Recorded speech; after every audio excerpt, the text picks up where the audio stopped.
뭐라고요? 서류가 말하던 가족이 하루아침에 피가 말하는 가족으로 뒤집힌다고요? 돈으로 막은 오늘, 계약으로 버틸 내일, 그런데 피로 흔들릴 모레라니.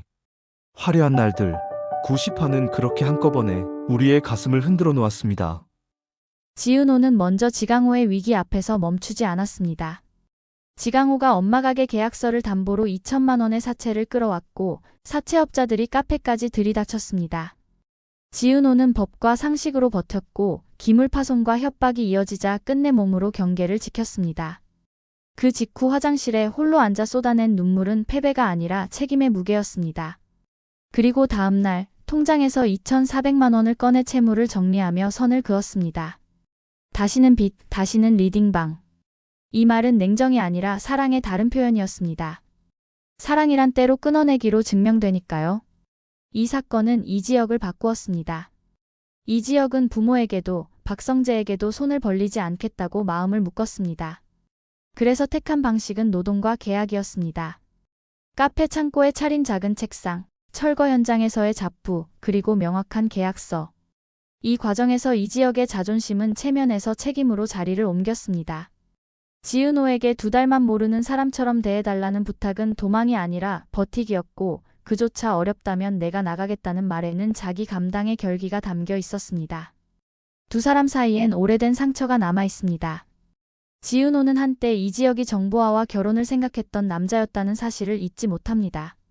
그래서 매 순간 감정의 마찰이 일어납니다.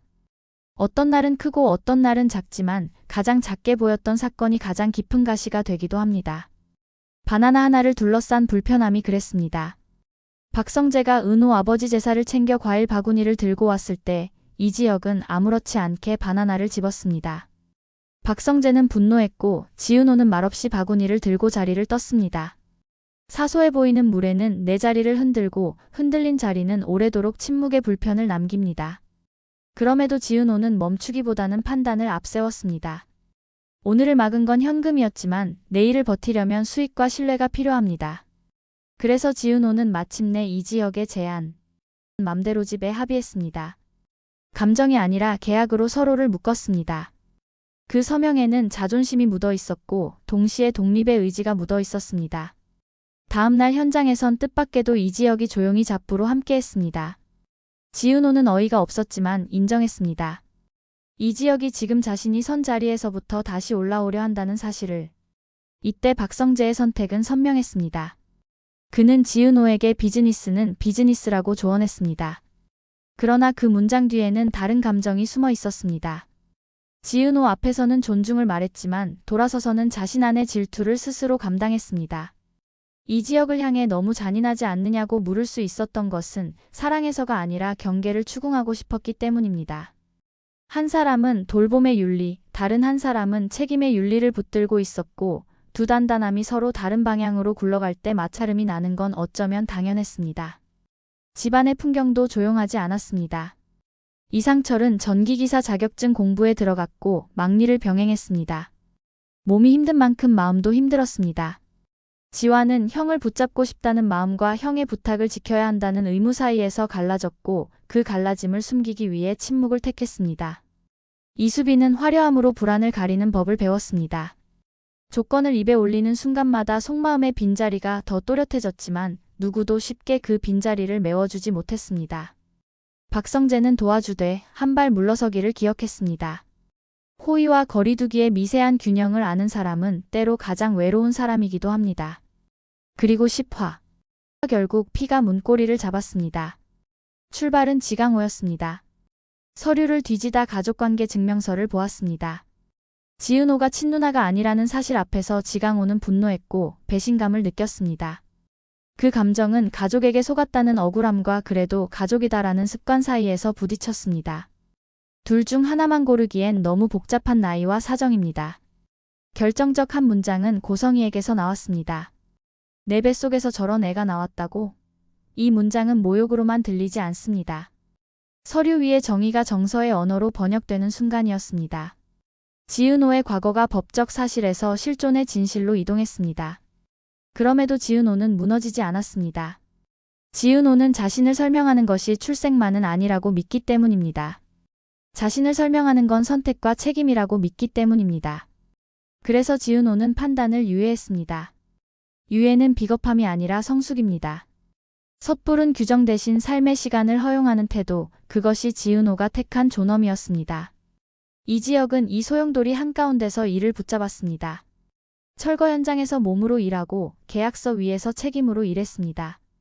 부모님이든 너든 손 안 벌린다는 말은 고집에 가까웠지만 동시에 자기 감당의 맹세였습니다. 이지혁이 자존심을 포기하지 않고 자존심의 위치를 바꾸어 잡았다는 점이 중요합니다. 자존심이 체면에서 책임으로 이동할 때 사람은 타인에게서 인정받기보다 자기 자신에게 설명 가능해집니다.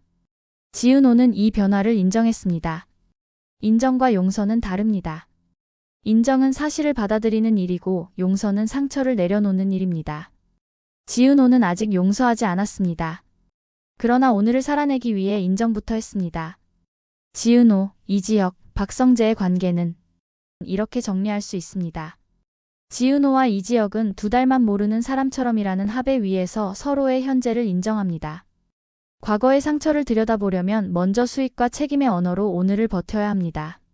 지은호와 박성재는 존중과 질투 사이에서 균형을 찾습니다.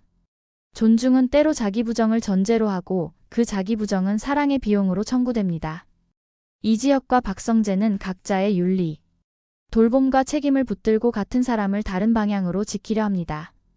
누가 옳다 그르다의 문제가 아닙니다. 방향과 언어가 다를 뿐입니다. 구화는 결국 빚, 결단, 계약이란 선으로 그려집니다. 지은호는 오늘을 구했고 이지혁은 내일을 설계했습니다. 10화는 피의 진실이 문 앞에 서 있다는 사실을 알려줍니다.